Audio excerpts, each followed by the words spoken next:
A warm welcome and welcome to the Wednesday night edition, the 22nd of April of Goodwin Boxing Live. And tonight we've got quite a few guests. We've got four guests on, four very special guests. And they're going to be starting on at 7 o'clock. And we're looking forward to an interesting show. To let you know the four people in reverse order that we have on today, at around about 7:30, we have on the Supremo from York Hall, Paul Spencer. He runs York Hall and he's going to tell us about how he envisages boxing coming back at the venue and how he sees things and what he's doing during the lockdown period. Just before him we have Tom Ansell. Now Tom Ansell is a young man who has only had one loss in his career. He's been boxing at welterweight, will be coming down to light welterweight. And he's got a tremendous amount to tell you about his career, where he's going and what he's doing and his experience before. He was involved in a BT Sport fight called Ultimate Combat, if you remember that. And Tom Ansell came from there to professional boxing. Before Tom, we've got current two-version world champion TERRI HARPER, who is probably the biggest success story, in my opinion, in boxing today. And we do start off with former two-time Central Area champion, fought for the English title, fought Amir Khan, and is now a brilliant manager and a very successful promoter in Doncaster, Steffy Bull.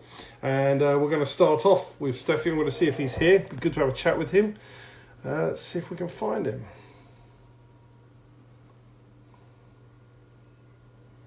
See if we can find Steffy. Probably one of the most successful managers in the country, without a shadow of a doubt. Here he is. How are you, Steve? How are you? Good? Good, man. Are you fit? What are you up to during this lockdown, apart from nothing? Is it sending Well, you crazy? I've grown a beard, need an haircut, and I'm doing a lot of running and a lot of bicycles, but it's just Groundhog Day, innit? Very boring.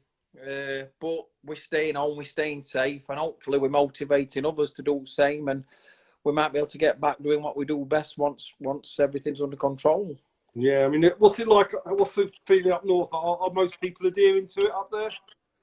Yeah, I mean, we're from a little village, so it's not as bad as, you know, the closest city to us is Sheffield, and then you go on to Manchester and so on. But being from a little village, I don't think it's as bad as in and around these areas. Whereas you're going into cities and things, a lot of people are playing the game, but you know, you're going to get your majority that's not doing as they should. But that's life, innit?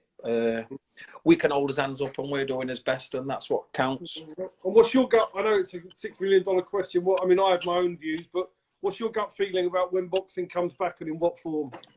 Well, I like to see your views. I class you as I were only telling Terry about you. This was random only last week, and I says, Steve, Steve comes up with some sensible theories and things, and I seen one of your tweets weeks ago when it was just kicking in, and how severe this really is and the knock-on effect. And I didn't really look at it, the bigger picture, but the more I'm rolling with it now and understanding things. To be fair, Steve, I'm not even bothered if I don't promote again this year. That's what I've got in my own head, because at our end, you know more than anybody, we work on bums on seats and ticket sales. Fighters get paid on how successful they do. And at the end of the day, how many people's going to, September time, October time, still after summer, how many people's going to be having spare money to be coming to events? With current situation, you know, 90% of people are not even in work. So who's going to have the confidence to come in paying £100 for a ringside ticket to come to one of our events to sit potentially outside of someone who could have a life-threatening virus? And that is the logic of it. So I don't think you can put stress on fighters to expect them to sell tickets to run these events. Now, the problem we're going to get, and you're going to agree with this, is every fighter's going to want work. Every fighter's we'll do tickets. They're fighters. We're the promoters who's risking our money to get them work. Now, it's okay them wanting to fight, but theoretically, somebody who does 100 tickets on average I will guarantee them they'll be straight down to 50 tickets. Correct. Because they're not going to be. It's going to be friends and family who will be diehard following them. The average Joe's not at work. The average Joe's not going to want to sit next to Brian, who's got this virus potentially, or so. It is quite worrying for us at the small end. Now, obviously, what is going to happen?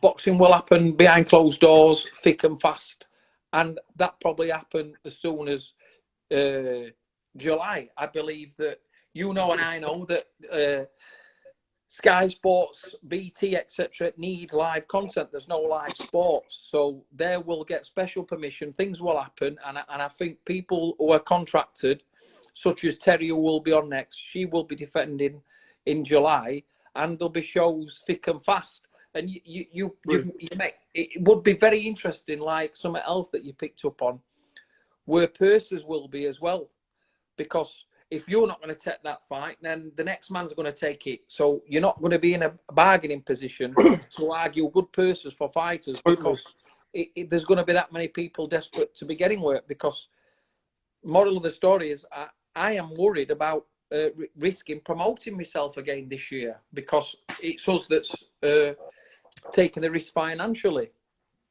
Well, I think whoever comes up and goes to promote at the wrong time, you're going to have a plethora of cancelled shows, or you're going to have promoters that are going to lose 20 grand on a show. But there is no other way until there is a vaccine, until people are confident to go. It's just 1,000,000%. Not only that, it's all right. The bigger companies such as Matchroom, they can go behind closed doors. They've got the TV budget. That's fine. That is going to happen. But when it comes to us, who's going to say that venues are going to let more than 500 in? I can't see that happening. Mass gatherings, it's going to be impossible. So how can you put a show on with and expect 500 people to? It's not going to work. You know the maths. It's not going to work. You need for a 10-fight bill, you need at least 1,000 people in your venue to break even. I just done an interview with the Sun newspaper during the last week, and I predicted that small hall, based on, remember what I do for my proper job, the financial side. So based on everything and the potential of a virus coming out, I said if I was a betting man, I would say March next year. That was my view. If I was a betting man, I'm not saying it can't happen before, but as we sit here today, there's a likelihood we'll have a vaccine by then, and people might have started to recover economically. I'm not saying it can't be before then, but I think for us, that's probably favourite. Yeah, there could be a lot of changes for us. It may be even worth. I've even had thoughts of getting a group of promoters together, and once you can have meetings about how we all could stay to progress, such as agreements on agreed purses, rather than like, say, you know how it works nowadays with fighters wanting 50-50 ticket deals. Somebody does 200 tickets. It's impossible to going to be doing that in near future to get boxing alive, because we're not going to get the numbers in. So I've got dates set from September onwards throughout the year, but it's just going to be impossible, and that's the truth of it. And fighters really, it's going to be crazy. Yeah, one of my fighters asked if we were going to do it behind closed doors, and I had to explain that it's just not possible for us to do it. It's impossible. It's just impossible for us. We ain't got £20,000 spare to put an event behind closed doors on to run a 6 or 7 fight bill where for fighters to fight journeyman kind of thing. It's just impossible. It's no good. Whereas, like we spoke about, TV can do that. They need content, and that's what will happen. They'll come thick and fast from July. Every Saturday night, I'm predicting there's going to be live boxing on, domestic clashes. People are going to take fights that they would never have dreamed of taking. We probably will get more 50-50 fights for domestic titles and maybe international titles. And I do think fighters should start maybe thinking about getting this ends ready, because us as managers who work and get good opportunities with Matchroom and things, we're probably going to get fighters and we'll have to sit them down and like, you may have to take take the the chances. I opportunity. agree. The fighters at that level, definitely. I think the ones that are the baby ones, the ones that are just starting out and aren't ready for anything like that. Yeah, there's no work for them. We've got fighters that are area title level, English title level, British title level. Yeah. We've got them thick and fast. Now they're the ones that will get opportunities.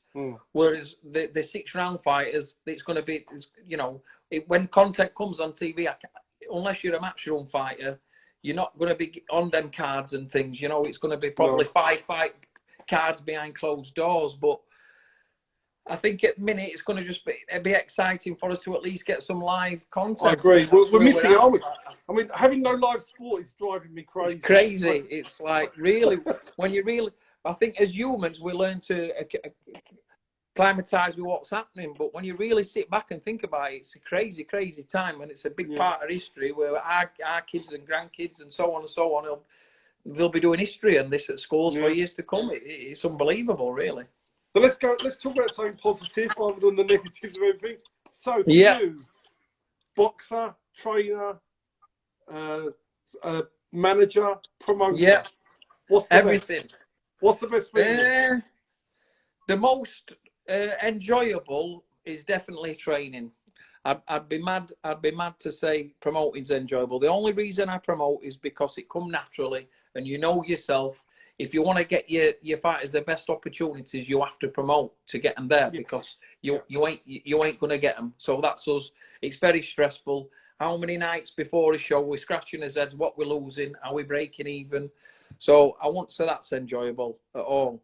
Managing, I think you've just got to have a bit of savvy around you, and you can do a good job. But you've got to have good fighters to become a good manager, and I think you will agree with that. You can't just be a great manager and expect, you know, you've got to have good fighters to learn how to become a good manager.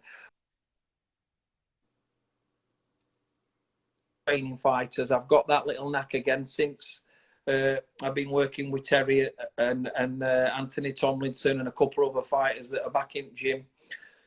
I've got that knack and enjoyable again. So I am missing training fighters at the minute. Yeah. And I mean, again, I say to a lot of boxers, without being disrespectful to managers at the lower level who don't promote, I think that's a very difficult job for a manager to do that job. If you've got to sometimes put your money behind them in a promotional aspect, because without that, it's very difficult. We'll get slated many times because we're managers and we're promoters, and we get a lot of stick. But if you're not in the game, you will never understand it. You have got to be in boxing to understand how the business of it works. And that people come to York Hall, they come to Doncaster Dome, they can see 1,000 people in that venue. They think we're going home to go and buy a flash car on the back of it. They don't realise we're sweating and wondering how it's all going to get paid for when you've got your eye at all, your security. It's crazy. It can cost us layout of 20 grand just to put an event on. That's right. People don't realise that, do they? They don't realise it. So we're sweating. How are we going to sell 20 grand's worth of tickets just to break even? And that's without paying the away boxes, right? So exactly. That's no box on your page. Exactly. So it's an hard situation to be in when you're a promoter, because shots get fired at us, when really all we've got is this fighter's best interest at heart, and there's no bullshit about it. If a fighter can sell tickets and put bums on seats, we can do a job. It's when you've got a fighter that can't sell tickets and struggles. They're lovely kids, but the job virtually, not impossible, but it becomes very, very hard. And that's when it puts a strain on a manager-boxer relationship, because they seeing, well, let's call it Brian doing 500 tickets, getting paid while winning every show. And then they're boxing harder opponents because they come a little bit cheaper, and they're wondering why. It's an hard graft, mate. It's an hard graft, and only people in boxing understands how it all works. Yeah, but I mean, you've been a massive success story with what you've done up there. I often say to boxers that I'm signing. I actually have got a personal view. I don't think there's many good managers in the UK boxing-wise. That's my opinion. Yeah. And I always tell boxers, I never tell them who's no good. I always tell them who is good. You've got something good to say, and I always use you as an example. And that was before you got done the job that you've done with Terry, which I thought was amazing. I mean, the job you've done with her, I think she's the biggest success story in female boxing for me. Yeah, tell me a bit about your story together. Well, Terry was like when Terry were from our amateur club, we've always had a strong amateur background. One of my good pals, Paul Juros, we've always been together from day dot. He's a fantastic amateur coach. He's got no intentions of being in professional boxing, and that's where his thing lies. But Terry come from our amateur club as an 11-year-old child when she first walked in, and at that time we had Jamie McDonald, world champion. We had a Gavin, British champion. We had Robbie Barrett, who were up, and we've always had a strong stable. So Terry had been in the thick of seeing what you've got to do to be successful. And as between 11 and 16, she won 3 national titles. She won a silver medal at the Europeans, and she was just on verge of getting on the England setup. But Terry has always, like, what you're seeing now is not just happened overnight. You know, a lot of work goes on behind closed doors, but Terry has always been naturally gifted, real special fighter as a child. And when she walked away, she didn't realise how good she was, or how good she could be. You're not seeing that as a child. So we were all gutted kind of when she did fizzle out. But literally, it was like Katie Taylor were on Sky. Obviously, we working with Matchroom, that you could see what they were heavily investing in women's boxing. And I just sent her a random message, just like, I've even got them. It has been out and about, just saying, Terry, you'd be crazy not to jump on back of this and have some. And she just fired back straight away, and we hooked up on that. Must have been a fight night on a Saturday. Hooked up on a Monday, signed a contract, and within 2 years, you know, she'd got a unit. She were at university doing a degree, working at local chip shop, and she just landed on IBO, WBC, big deal with Matchroom, and they're really pushing her, they're really backing her. So it's exciting times, and she's only 23-year-old. Yeah, no, you've done a brilliant job, mate. Listen, yeah. I hope she's the first of many world champions you have, because I think the way you operate, you're going to get a few of them. So yeah, fingers crossed. So thanks a lot for coming on, mate. Nice to see your face. We're going to speak to your protege now. Thank you, and I'll see you soon. Take care, Steph. Take it easy, mate. Bye-bye. Bye. Bye. That was Steffy Bull, one of the best managers there is in the game and promoters. He's been responsible for bringing Terri Harper to the world title, and we're going to now touch base with Terri, if we can find her on here.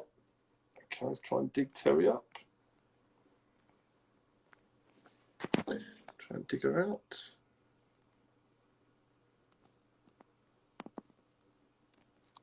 Get through here. Here we go.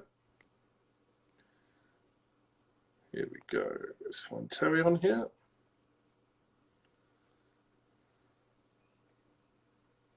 See if we find her.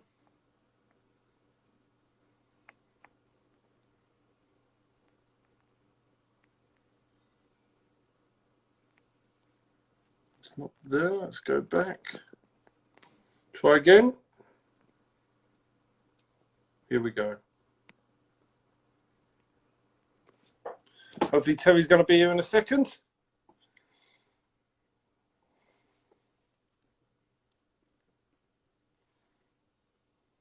Just see if we can get her. Here we go. Let's see if we can.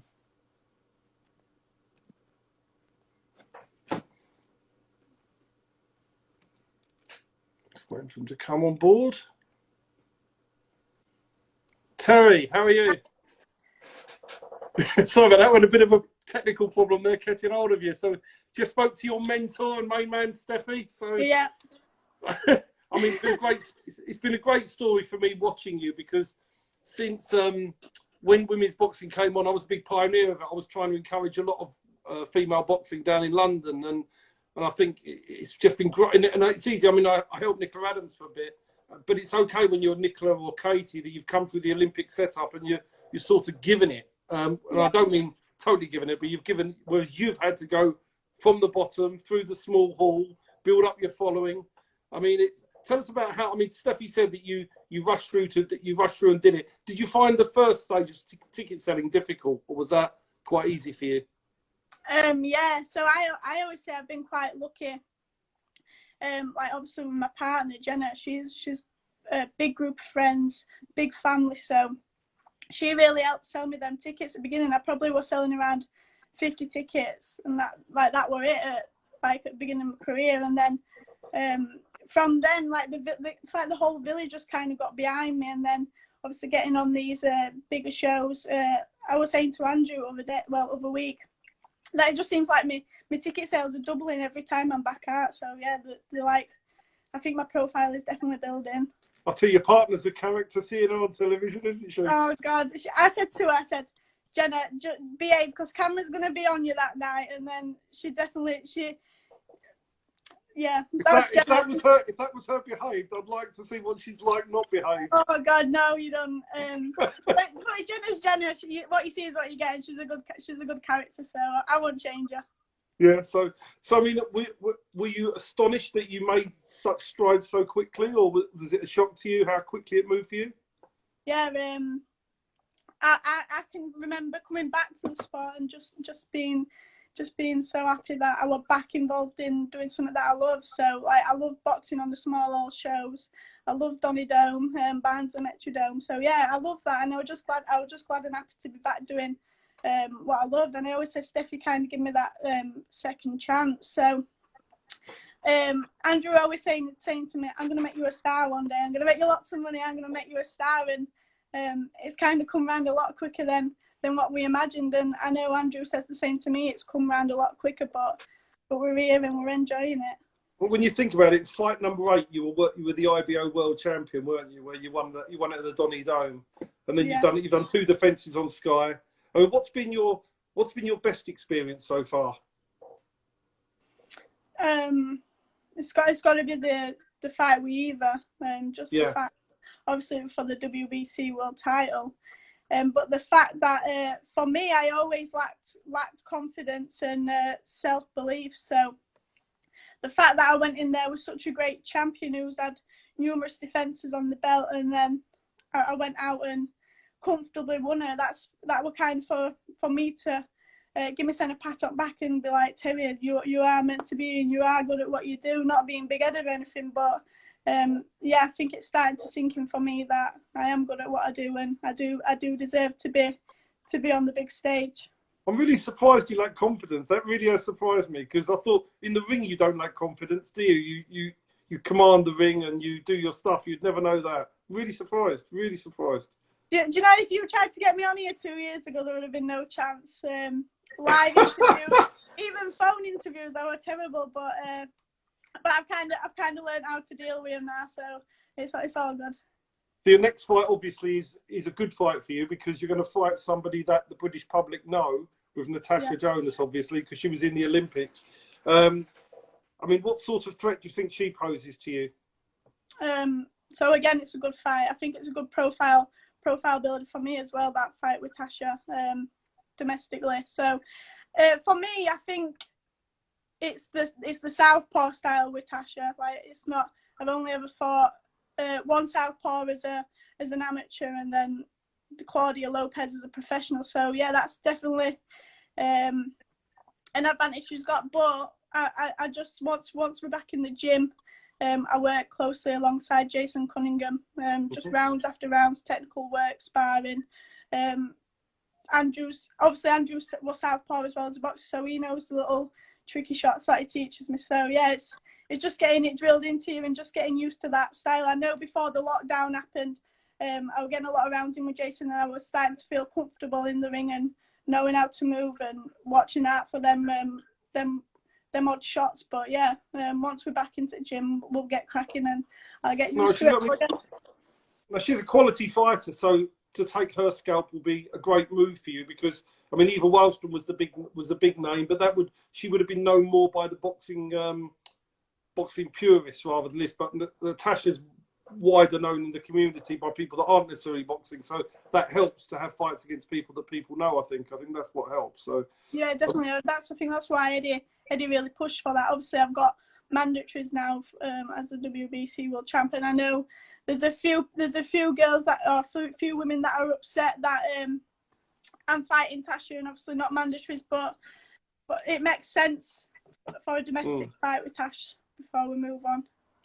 And she's always wanted to get a world title shot anyway, so she gets the benefit of fighting you, and you get the benefit. It's a perfect fight. So I want to wish you all the best in that fight. And I watch your career, and you're an example to all females that come to me. But I've signed a few females recently, and I always use you as an example of how it's done perfectly. So I wish you all the best, and I wish you all the best in your career. And I'm sure you're going to add many world titles to your night show. And thanks a lot for joining us, Terry. And no, thanks for having me. You didn't lack any confidence tonight. So oh, I can feel myself going red. Take care, Terry. Thank you. See you later. Bye. Bye.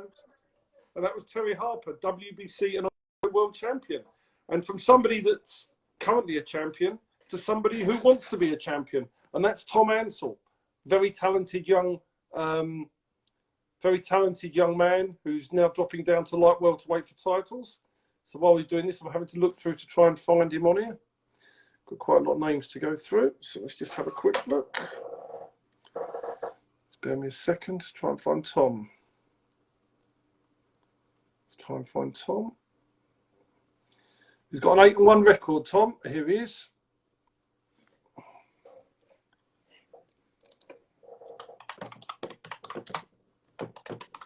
Tom, how you doing? Yeah, I'm good, thank you. How are you? Yeah, what have you been up to? Just training, mate. Training. So all I can do at the moment, to be honest. Yeah, no, it's difficult, but it's been difficult for you. You've not been working or anything like that? You just No, I'm a personal trainer, so obviously all gyms are closed at the moment. So I'm not working. So literally just trying to pass the time, just trying to get. It's so boring being in lockdown, but the only thing you can do is really train. Because really, as I was saying, that you were hunting for title shots this year, weren't you? That was going to be your main aim this year. And obviously down at light welterweight. And talk about your career. You're 8-1, so tell everybody who doesn't know anything about you how your career's gone so far. I think my career's gone quite well so far. Obviously, I had that minor blip, but I've been on big shows, been on David Hay promotions, Haymaker promotions, been on Matchroom, obviously been on your shows as well. Ticket sales all gone well, so hopefully I can push on in the new year. As soon as we start fighting again, I want to push on, want to be in the 50-50 fights. That's why on lockdown you've got to stay ready, because I think if fighters aren't staying ready at the moment, managers like yourself, we're only going to have 2 or 3 week camps, so we need to be not at our peak but close to hitting our peak, and then get all the sparring and pad work done, hit the peak as soon as we're ready, and then get the 50-50 fights in. And we go. I mean, the interesting thing is, I'd probably say you've had one loss, and people will look at somebody and go, "Oh, the guy's 8-1, and he lost to Chris Hathaway." What I'd point out as an example here is Anthony Crolla. I think it was in his 9th fight, lost to Yusuf Al Hamidi, who was a journeyman. I think he went on to lose about 100 fights, and it just shows you that if anybody that discounted Anthony Crolla because he lost to a journeyman was so wrong, the man became a world champion. It really doesn't matter. This zero is so unimportant nowadays. It's about learning from it. And I know you won't say it, but I know you didn't have the proper preparation for that fight and probably shouldn't have gone through with it in hindsight. But I mean, at light welterweight, you're going to be a very, very strong man. I think that's your weight category, isn't it, going forward? I think just now, even being on lockdown and having the freedom to still eat what you want, I'm only a few pounds over like welter, so unbelievable. I feel comfortable, I feel strong, fit. I think I'm going to cause everyone troubles at that category. And you've got a good trainer in Tony Pill. He's a young man making good strides in the game. He's a good man as well, isn't he? Yeah, that's probably one of the best decisions I've made, is to go with Tony, to be honest. I've learned so much. He's a role model and a good friend as well. But he's always got my back, and I'm always learning. I get excited turning up to training because I know I'm going to learn something, and it's always challenging. It was good. I mean, to be honest, that's my job part of the time. It's to introduce, when a fighter's out of a training, he hasn't got one, is to try and match them up. And I'm glad that this worked out well for you, because he's a very good man, Tony, and he's gonna have many champions. And I think you'll probably be the first. I think so. Oh, hopefully. So what's your life like outside boxing? Apart from personal training and boxing, tell us a bit more about your life, and also, just before we go into that, about what happened, because you didn't have the amateur experience. People don't realise that. But you fought in that BT competition, didn't you? Yeah, I fought in the BT competition called Total Combat, which was pretty much 1 6-minute round, and you have a timer going down, and then you have a set amount of money, and as the time goes down, the money goes down, and pretty much to win the money, you got to knock them out. So I've done quite well in that.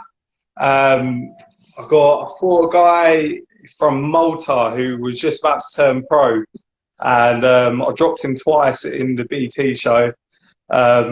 And that was good because I only had a week preparation. I was fighting at light heavy in that competition. So yeah, light heavy. So well, from my rugby days, I used to have quite a bit of weight on me.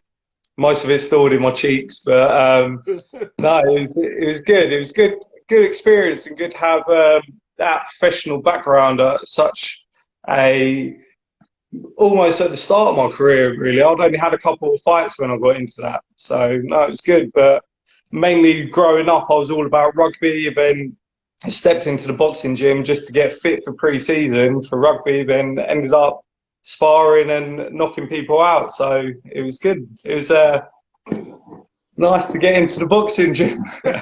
So what are your aspirations? I know your aspirations to start off and go for a Southern Area title and start there, but where do you realistically believe you can end up? I realistically believe I'll be English champ. And then I want to be British champ, and then if I can get further than that, brilliant. But the domestic titles is where I want to be. And I think when you've had an experience of fighting on the bigger shows, it gives you that sort of buzz to want to get back there again, but be the live TV fighter and be the star of the show, really, doesn't it? I think that's 100%. Being on that Matchroom show, just going to the day before weigh-ins and the exposure you get was fantastic for me, and that's built my fan base up quite a bit.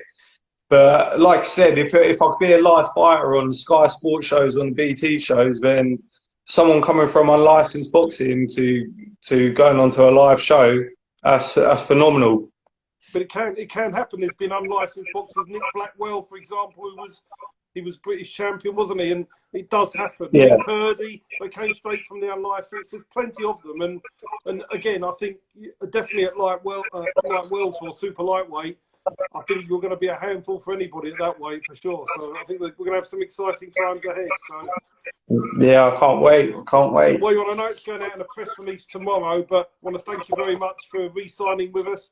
Because for those of you watching, Tom's just signed a new 3-year contract with us, and that's always an honour for us because it means that somebody has been happy with what we've done, and then they come again. So it's all coming out tomorrow. But I want to thank you because you're on here for doing that and putting your faith in us, and we're going to deliver. We're going to deliver your titles, that's for sure. No, thank you, Steve, and thank you to the rest of the Goodwin team for the last 3 years. So hopefully we'll have exciting next 3 years coming up. Exactly, I'm sure it will. We'll keep it there. But thanks a lot for coming on tonight, Tom. Really appreciate you joining us.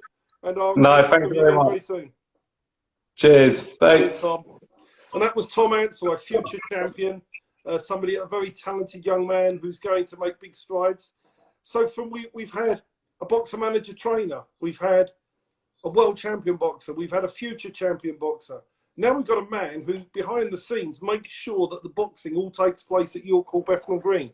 So we're going to have some boxing stories from Paul Spencer, the main man at York Hall, and hopefully he's here. So we'll be able to dig. Here we go. Got him. People don't realise what goes on behind the scenes with boxing, and Paul Spencer is one of those men that makes it happen. How are you, Paul? I'm good, Steve. How are you, mate? I'm not bad. So you're doing some voluntary work, aren't you, in the lockdown? Yeah, I've done a bit of volunteering to help with the NHS. It's mainly sort of, I've been asked to deliver medicine to people and that. It's nothing major, nothing like what the nurses and that are doing.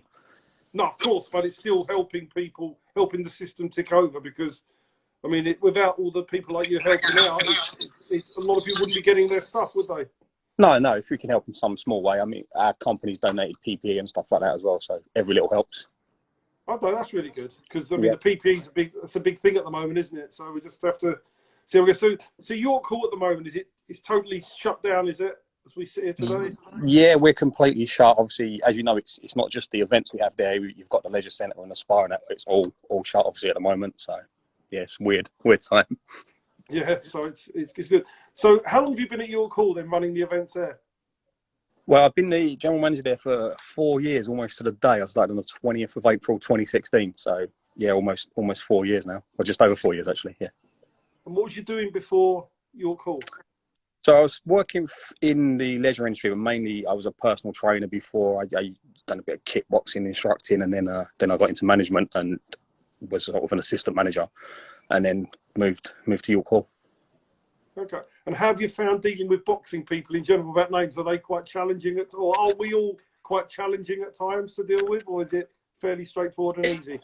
I think now it's fairly straightforward and easy. Once you build a relationship and you build that and you've got that communication with, and like I say, I've known you for a few years now, you get to know everybody. And yeah, all promoters are kind of different. There's challenges. If it's a live TV show, obviously there's different challenges. And some promoters are more difficult than others. Some are very easy to work with, very laid back. Yeah, I won't name any names, but some of them have been quite difficult. It's mainly the people that are quite new to it. I think you kind of have to guide them through everything. Of someone like yourself, I know how a Goodwin show runs. You know how it runs at York Hall, and we very rarely have too many problems. And if we do, obviously, it's sorted pretty quickly. But it's I think when people, sort of new promoters, get into it and they think, a couple of your other guests have touched on it, where they don't realise what goes into it, and they think they can make a quick buck out of it, and you can't. No, it's really weird. It's surprising how many people think that promoters make fortunes of money.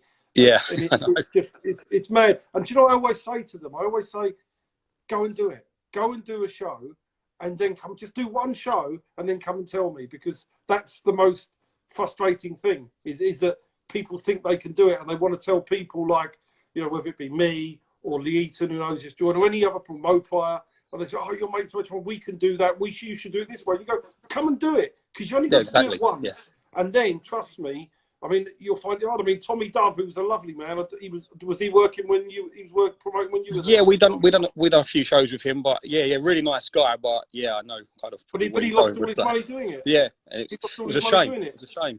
He was a really nice bloke. He was, but unfortunately, he's it's just so difficult, and it's the biggest annoyance that I have in boxing, where people try and tell us that we're doing this or we're doing that. Go and bloody do it. Don't tell me, go and put this fight on, and you'll make this, will sell it out, and you're not a promoter, and they go on the internet and make internet, and they start talking about promoting. Go and do it, and then when you've done it, then we'll have the conversation. It's so annoying, but yeah, it's how it goes. So obviously we don't know when we're all restarting again. I mean, I suppose we're just sitting waiting, aren't we, for the announcement of the government. And your problem as a venue is behind closed doors is where it's going to start at. That's for sure. That's not where you make your money, is it? No, and that's funny, because I see, obviously, you mentioned Lee, and he's joined. I had a chat with him the other day about potentially doing behind closed doors with MTK, because we said their golden contract booked in with us semi-finals and finals, and obviously they've lost that, so we want to get that back on. But no, we make the money from when there's a crowd and they're on the bar. We don't really make anything on the hire of the hall. Again, you know what the costs are in putting it on, and then for the venue, obviously we have costs of staffing, we have to think about security. Obviously, and stuff like that as well. So yeah, we generally, I mean, it costs us. I won't go into what.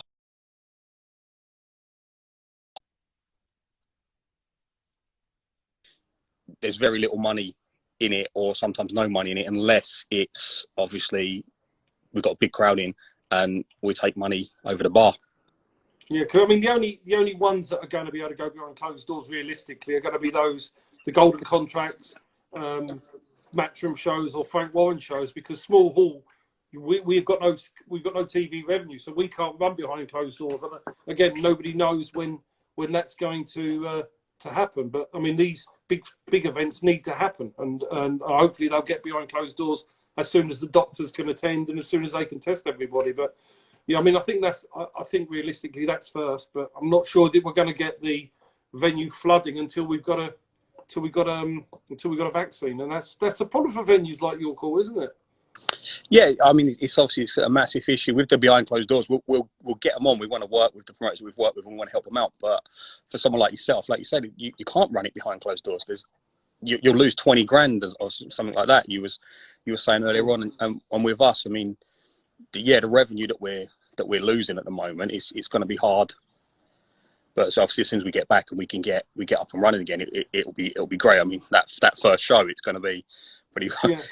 Everyone's going to be itching to get in there. But yeah, like you say, there's so many things that have to be in place before we can get on. Like you say, I was talking to someone the other day, and they was like, "Well, as soon as the lockdown's lifted, you can put a show on." Well, no, because there might be a restriction on numbers. The medics, that's the key thing as well. Probably not going to be available straight away, and you can't put a show on without medics. If we can't sell the tickets, are the boxers going to be ready? Are they going to be fit? Are people going to want to come? Because there's still going to be some concerns about, like Steffi was saying, are you going to be sat next to someone who's potentially got a virus? So that's scary, isn't it? I just can't see. I mean, the other thing is, and you imagine this: you're putting a boxing show on, and you're asking staff to work there. If one of them goes and gets the virus, could you get done for corporate? And this is, I was chatting to a lawyer the other day. He said you could potentially get done for corporate manslaughter if you ask somebody to work. He said, I'm not saying it would happen. He said, but the ambulance chasers, as in the legal professional ambulance chasers, could look and say that's unreasonable. You shouldn't have done it, and you could end up with legal suits. And so it's a difficult thing, I think, going forward in so many different issues. Yeah, you're right. And obviously the health and safety, or the safety in general, a normal show is paramount. If I make a decision wrong anyway, I can get potential for corporate manslaughter anyway. But if we have to follow the guidelines and everything like that. And if we don't, we would be in trouble. But yeah, like you say, it's even from a business point of view is one thing, but even from a personal point of view, if you've got a member of staff that really doesn't want to work, you can't make them work. There's no way you'd be able to force them to. At the last show at York Hall was your show, and we was both talking at night, and we wasn't particularly comfortable ourselves actually being there at that point because we were worried. So yeah. Do you know that night? This is God's honest truth, right? I was sitting at the front watching the boxing, and I started to feel really ill, and I was burning up. And it was actually the thought that night of being in this venue with what I knew was going on outside with the virus, and I felt uncomfortable there then. I could never go there now. I mean, and I think, we just got to hope they get this vaccine sorted quick. Because once they get the vaccine sorted, I don't think it'll be that long before we can get right back to normal. Because people will want to go out again and enjoy it. I mean, York Hall is the main boxing venue. It has a fantastic atmosphere, but you do need it to get the atmosphere there. You do need it packed. York Hall doesn't work with 400. York Hall doesn't work with 400 people in there. That's for sure. But when it's packed, there's no better boxing venue in the country for sure. So. No, I mean, you know me. I love it when it's packed. I'm always asking you, what have you done? How many tickets have we got? And it's not just because I want to get the bar income. It's obviously the better the atmosphere is. I mean, been lucky enough to watch some great fights in there. Obviously, when it's been packed, it's obviously a perk of the job, and it is the atmosphere and the noise in there when you've got 1,200 people in there. It is brilliant. Yeah. Can't beat it. Well, I want to say from all the promoters, that includes all. Yeah, I want to say from all the promoters that use York Hall, thank you so much for everything you do for us, because without you doing and your staff doing such a good job, we wouldn't be able to promote our events there. I want to thank you for coming on tonight, Paul. Do the volunteering work you're doing is fantastic, and stay safe, my friend, and look after yourself, and we'll touch base and catch up soon. Yeah, brilliant. Stay safe, Stephen. Hopefully we'll be back soon. Fantastic. Thanks a lot, Paul. Take care, my friend. Thank you. Bye. Bye.